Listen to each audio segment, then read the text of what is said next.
14 сентября, 21 год. Дни становятся прохладнее. Сегодня сумасшедший ветер и температура всего лишь плюс 10. Я выкладываю второй ряд газоблока. В принципе, дело пошло веселее. После шлифовки первого ряда выкладывать второй одно удовольствие. Но работа на перегонки с погодой и на перегонки с наступающей зимой очень сильно напрягает эмоционально.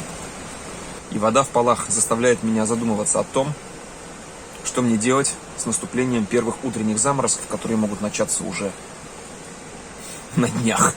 У меня космическая проблема, просто космическая. Сегодня охрененный ветер, и у меня, улетел дом. Мой дом нафиг улетел на соседний участок. Он пипец какой большой и тяжелый. Только перетаскивать его сюда огромный труд. А еще его надо поставить как-то. Я не знаю, что мне делать с этим.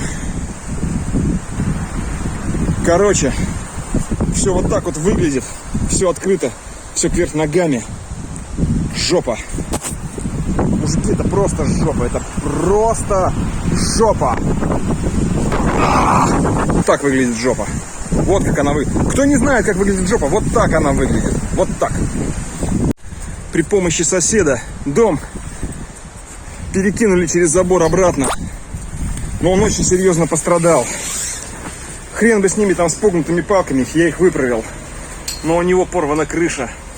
Крыша порвана в двух местах. Вот раз и два. И разодрана по борту. Вот так. Здесь. Это над кроватью. Это все придется как-то заклеивать. Заплатки ставить. Как-то, когда-то. На это нужно время, силы тоже, Не знаю, как и когда. Из чего. Ну, понятное дело, что сделаю. Значит, сейчас, в рамках спасения ситуации, я постараюсь этот дом подтянуть сюда, поднять. И, подняв край, натащить на вот эту всю вот мою вот как бы обитель и захлопнуть его сверху в момент, когда ветер будет послабже. Сейчас подготовил арматуру, буду гнуть ее Ю-образными прутами и закреплю арматурой дом к земле. Вот что, ребята, значит. Вот что значит не быть в достаточной степени аккуратным и внимательным. Не, скажем так, не перестраховался. Но когда я думаю, что я вот перестраховываюсь,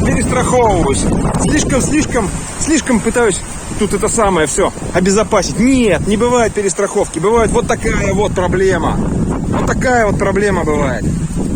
А перестраховка — это отсутствие такой проблемы, ребята.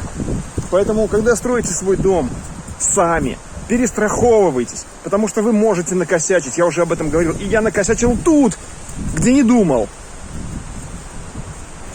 Накосячил. И серьезно накосячил. У меня поломанный и порванный дом. Я сейчас буду часа 4 заниматься его восстановлением, для того, чтобы просто хотя бы иметь возможность уехать отсюда.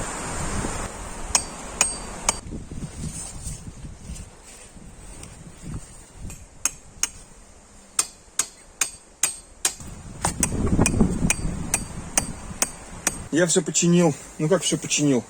Вот такая дыра над кроватью. Вот такая дыра в потолке.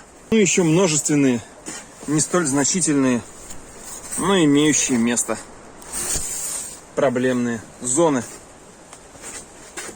Пришел, короче говоря, после того, как мне порвало палатку, на следующий рабочий день сюда, обратил внимание, что намочила кровать мне. Но нет, чтобы хотя бы кусок полиэтилена дурацкий кинуть. Ну что-то какое-то отчаяние уже, что ли. Что даже не хотелось ничего делать. Ну, короче, не знаю. Льет дождик также из дырки сверху на пол. Ну, купил кусок ткани 40 сантиметров на 1,5 метра. ПВХ ткань прорезиненная такая. Да и по цвету, в принципе, хорошая по всему. Вот только заплатку поставить хорошо на весу. На установленном тенте получится вряд ли, конечно. Для начала я порезал свою заплатку на необходимые мне куски. Попробую. О, как он воняет. Ребята, это не передать. Мне разъедает легкие. Он жесть какой пахучий. О, ужас. На эту заплатку.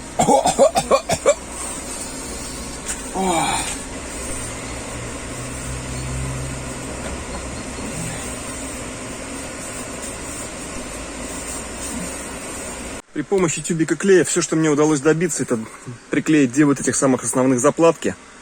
Только изнутри и только промазав по контуру клеем.